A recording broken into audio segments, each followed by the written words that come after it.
Welcome back, everybody, for another deep dive. Los Angeles, January 2025, Wow. it became very real. It's crazy, isn't it? Like those things that you think are so far-fetched, and then suddenly you're like, oh, okay, Yeah. that's reality now. And it kind of shows how unprepared we are for all these extreme, Totally. how weather events are happening more and more. And today we're diving deep into these LA wildfires, but we're going way beyond just the what happened. I mean, everyone knows what happened. It was everywhere. We want to get into like the why. Why this devastation? Why this level? And we've got a stack of stuff here, like news articles, in-depth analyses, and it's a disturbing picture, I'm not going to lie. Budget cuts, resource mismanagement, a system that seems to just put profit over people. It's true. It's a really hard-hitting reminder that disasters, while they may be natural at their core, are often very much tied to the decisions we make Yeah. as humans, the economic policies we put in place. Yeah. And yeah, the consequences, I mean, they play out tragically. Tragically. So let's just start with the fires themselves. We're talking wildfires ripping through LA. This is January 2025. At least 25 lives lost, over 12,000 structures just gone. And these weren't your average brush fires. I mean, there were actual reports of fire tornadoes, these swirling vortexes of flame. And one witness described it as something you'd only see in video games. Imposing. Something that caused panic in all of us. Oh my God. It was horrible. I mean, that just the image of a fire tornado is just, it's Yeah. just stuck in my head. So how did we even get here? Like, what led up to this point? Right. I mean, that's where the budget cuts and the whole mismanagement of resources thing comes in. So the LAFD, they had their budget cut by $17.6 million for this fiscal year. Like, what? I mean, that's unbelievable considering how prone California is to these kinds of fires. You would Yeah. think it'd be the opposite. Totally. And the consequences, I mean, bad. 75 fire trucks were out of commission. Why? No maintenance. And get this, they had $1 million fire trucks, like just sitting there because they didn't have the staff to operate So them. it's like this perfect storm, right? You've got the natural risk, and then you've got all these human decisions that basically weakened any ability to respond. Exactly. And it's Yeah. LAFD Chief Kristen Crowley. She called these fires absolutely one of the most horrific natural disasters in Los Angeles history. Awful. And it's so sad, because you just think like, how much of this could we have prevented? Totally. So budget cuts, okay, that's obviously a factor. What else is in this stack of info we have? Okay, this is where it gets interesting. We need to talk about water. So, California, always fighting this battle with water resources, and this really has a direct impact on how we can fight wildfires. Well, guess what?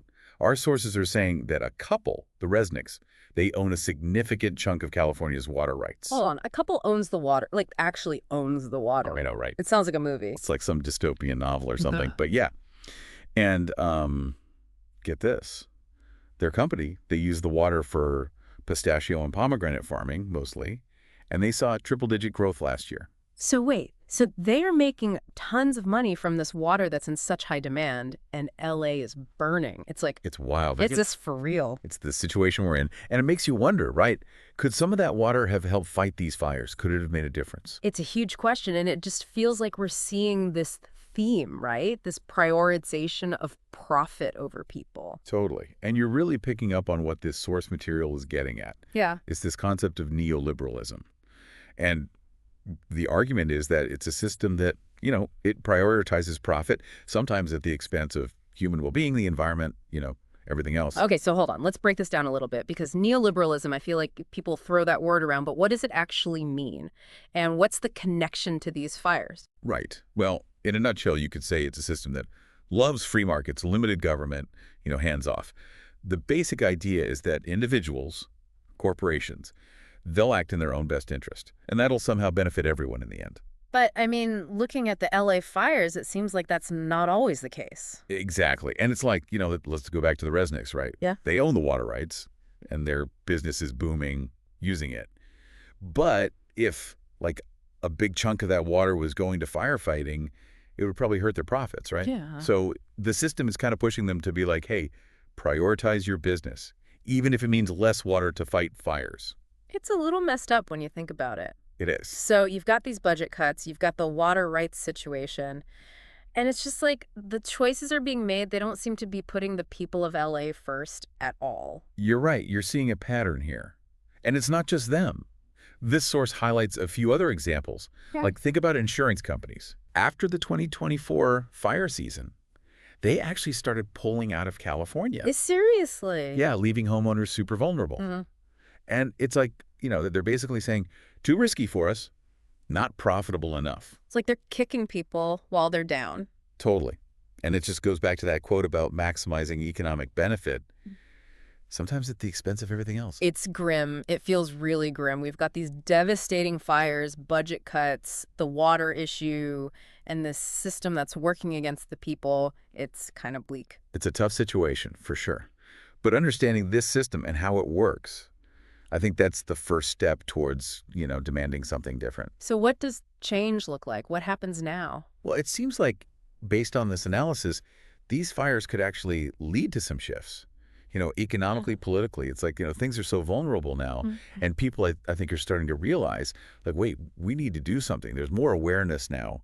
And that could actually lead to, Mhm. policy changes, different approaches. So you're saying that this awful tragedy Right. could be the thing that pushes us towards Totally. positive change. I think so. Yeah. Because it's like when something this big happens, it forces people to face reality, right? It's like, Mhm. okay, climate change, disaster preparedness, those things aren't some abstract future problem anymore. Right. They're here, and people want action. But the source also points out that these kinds of changes often happen not out of genuine concern, Yeah. but because of economic pressure. That's true, and it's, kind of cynical. Like, it's easier to get people to act when it hits their wallets.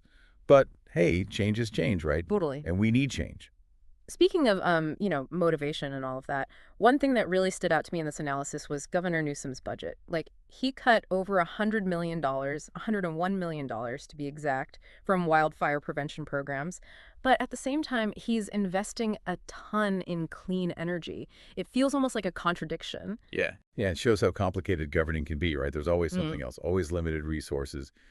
And yeah, I mean, clean energy, that's crucial in the fight against climate change, right? Which is like Yeah, a huge driver of these intense wildfires. totally. But cutting wildfire prevention, right now, it just feels so short-sighted. Come on, we just saw what happened in LA. It makes you think, right? Like, was there a better way to balance those things? Yeah. And it definitely highlights the need for like a bigger picture approach. We can't just address one thing and ignore the others. It's all connected. Totally. Okay, so we've talked about neoliberalism as a concept, but can we dig a little deeper into how it plays out in California, specifically in relation to these fires, of course? Absolutely. We've touched on a few key examples already, right?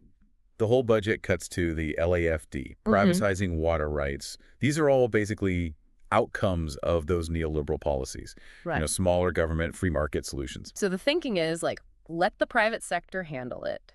They'll be more efficient. Right, that's the idea.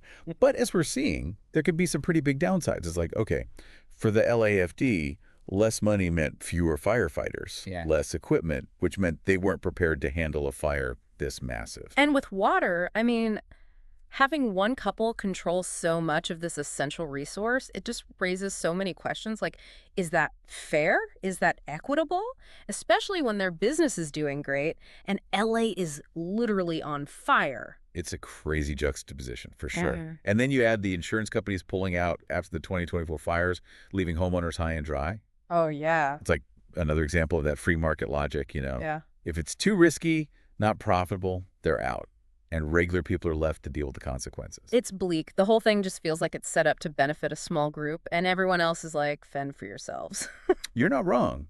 But the big thing here is this isn't just some isolated thing. These are symptoms of this larger system, a system that a lot of times puts profit above people, above the planet. Mm-hmm. And that system, it's something we can challenge. Okay, so how do we challenge something so big? How do we even start to shift something so ingrained? It's not going to be easy, Mm-hmm. but I think it starts with understanding it, Like, how do these systems actually work? How are they affecting our lives? We need to educate ourselves, talk to others, spread the word about what's going on and the consequences. Now, knowledge is power, right? So we learn about the problem, and then we can look for solutions. But what do those solutions even look like? Is it even possible to change something this big? It won't be easy, that's for sure. But I think we need to start thinking differently. Like, instead of always shrinking the government and privatizing everything, what if we push for more investment in public infrastructure? Stronger social safety nets. So in the context of these fires, that would be What, more funding for the LAFD? Finding better ways to manage water that actually prioritize people's needs over profits? Yeah. And maybe even looking at government-backed insurance so homeowners in fire-prone areas are actually protected. Exactly. These are just a few ideas, but it's about thinking outside the box, right? These fires, they're a wake-up call. They're showing us, in the most brutal way, that our choices have consequences. Yeah. And sometimes those consequences are devastating. It's a lot, but it's also, like, oddly empowering to realize we do have a voice and we can push for change, but where do we even begin? Honestly, I think it starts with these conversations, asking the hard questions, holding our leaders accountable. We need to demand better. Yeah. We need to make it clear that we're not okay with a future where this is just the norm. And that's a powerful message. I think a lot of people listening feel that way. We can't just sit back and wait for someone else to fix it. Right. We're all part of this. We are. So we've talked about the immediate impact of these fires, the systemic stuff that got us here. But what about the long-term impact? How will this shape California? How will this shape the conversation around climate change and disaster preparedness? It's a big question. And I think these fires really put climate change front and center. Like, it's not some future problem anymore. It's right now. And there's definitely a sense of urgency, but also a lot of uncertainty. Like, what comes next? It feels like we're at this, like, crossroads. On one hand, you have this horrible tragedy, a reminder of what happens when we ignore climate change, when policies fail. But on the other hand, there's this possibility for change, for actually doing things differently. Yeah, for sure. I mean, these fires have really shown us how fragile things are, Yeah, not just in terms of like California's infrastructure, but also the systems we've built. totally. And that can be a good thing, even though it's awful, because Yeah. now we can see it and we can do something about it. So let's talk about that. Like, what kind of changes, what are some of the long-term impacts of all of this? For California, for the world, everything. Well, for California specifically, I think you're going to see even more of a push for those aggressive climate policies. It's like the urgency is there. People are demanding it. Yeah. Do you think, like, specific policy changes? It's hard to say exactly what will happen, but I think building codes, zoning regulations, all that stuff, Right. it's going to be looked at closely. Wildfire prevention measures, for sure. And I think there's going to be a lot of debate about forest management, controlled burns, all of that. And what about water? We talked about how these fires raised a lot of questions about how water's managed in California. Oh, yeah, that's a big one. I mean, you have this situation where a single couple owns so much of the state's water, Yeah. and LA is burning. People are outraged. Yeah. I think there will be some changes, maybe more public control of water resources, or at the very least, much stricter rules on how private companies can use it and, profit from it. It sounds like California's in for some, like, intense debates For sure. and some big changes. But what about, like, the bigger picture, nationally, globally? Right. How do these fires impact the conversation around climate change and just disaster preparedness? Well, I think it's a wake-up call for the rest of the world. Yeah. Like, climate change isn't some abstract thing anymore. Yeah. It's happening. And the consequences are real. And they're bad. And it's always regular people who suffer the most. Yeah, totally. It's like we can't just talk about climate change in terms of data and science. Right. We need to talk about the human cost, the lives lost, the communities destroyed, the uncertainty. It's heavy. But it's also a call to action, right? Like, what can we do? What can regular people do to make a difference? Well, first of all, stay informed. Yeah. Stay engaged. Learn about the issue. Talk to people. Make your voice heard. So it's more than, like, changing your light bulbs and recycling. Yeah, we need bigger changes, systemic changes. We need to be pushing our elected officials. We need to support organizations that are fighting climate change, that are pushing for solutions. And yeah, we need to make better choices in our own lives, because even small things, when everyone does them, they can make a difference. It feels overwhelming sometimes, but it also feels, like, powerful. Like, we can actually do something. Exactly. We have agency. We can be part of the solution. And I think that's the biggest takeaway from all of this.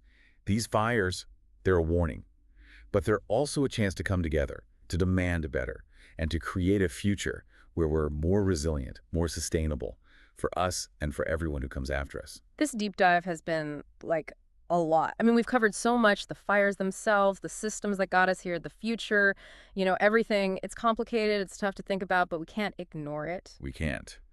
The future depends on what we do next. We've talked about a lot today, and we know it's a lot to process. But we hope you found this, like, informative and helpful and even, like, a little bit inspiring. Remember, Understanding the problem is the first step towards solving it. Thanks for joining us on this deep dive. We'll be back with more, so stay tuned. Until then, stay informed, stay engaged, and stay